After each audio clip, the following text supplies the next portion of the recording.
A clinical trial tests a method designed to increase the probability of conceiving a girl. In the study, 518 babies were born, so that's N. 259 of them were successes, girls. Use the sample data, this is the sample data, to construct a 99% confidence interval estimate of the percentage of girls who were born. Based on the result, does this method appear to be effective? Effective at what? Effective at increasing the probability of conceiving a girl. Right, so before we go anywhere, let's just try to figure out what the claim is that we're testing here. The claim is that with the treatment of this method, the probability, the success rate, or the true success rate, should be greater than what we would typically expect without treatment. So if we expect 50-50 for girls and boys, then the claim is that our population proportion for treated births would be higher than for non-treated births. So the claim is that we're going to find an interval estimate that is entirely greater than 0.5. So we should find that not only does our confidence interval estimate not contain 0.5, but that it is actually entirely greater than 0.5. So let's go ahead and put all these numbers into the formula for the margin of error, because we're going to use p hat minus the margin of error and p hat plus the margin of error to find our upper boundary and our lower boundary. So p hat minus e, I know what p hat is, or at least I can figure it out. It's 259 divided by 518. Right, so p hat equals 259 divided by 518.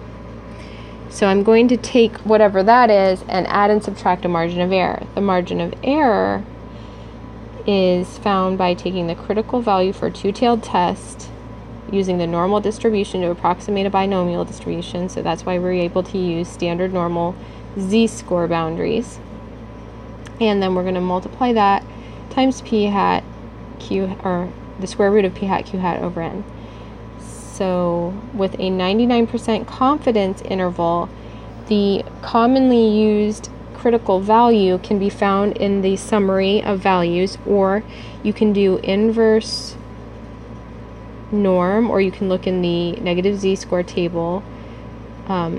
So it's, sorry, I wrote that in backwards. It should be in Excel. You can do norm.inverse, an area of 0.01, which is alpha, divided by 2. So half of alpha, because it's a two-tailed test, and that would be 0.005. And that'll be the area to the left. And then a mean of 0 and standard deviation of 1, because I am looking for a standardized z-score answer. And also I'm going to have to remember to use the positive version of this, so that I can calculate a positive distance, the margin of error. So inverse norm with this area is going to give me a negative z-score, or I can use the complement 1 minus that and get the positive z-score directly. Either way. But if I'm using the negative z-score table, then I would definitely be looking up 0.005 in the table, and that's going to work out to a negative z-score, which I then have to change the sign in order to use it in the formula. Now, that's all assuming that you actually have to look this up for z alpha half. But since this is a commonly used confidence level, you can also look at the table.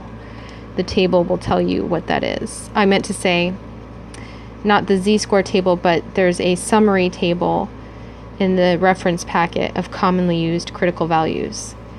So if you were to look that up, you should get the same thing I'm going to get from looking it up in the table or using technology. So I'm going to go ahead and just figure it out using technology. So I'm getting 2.576.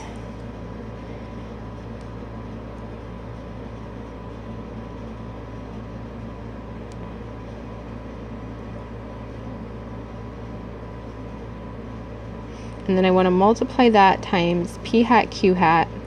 So what's 259 divided by 518?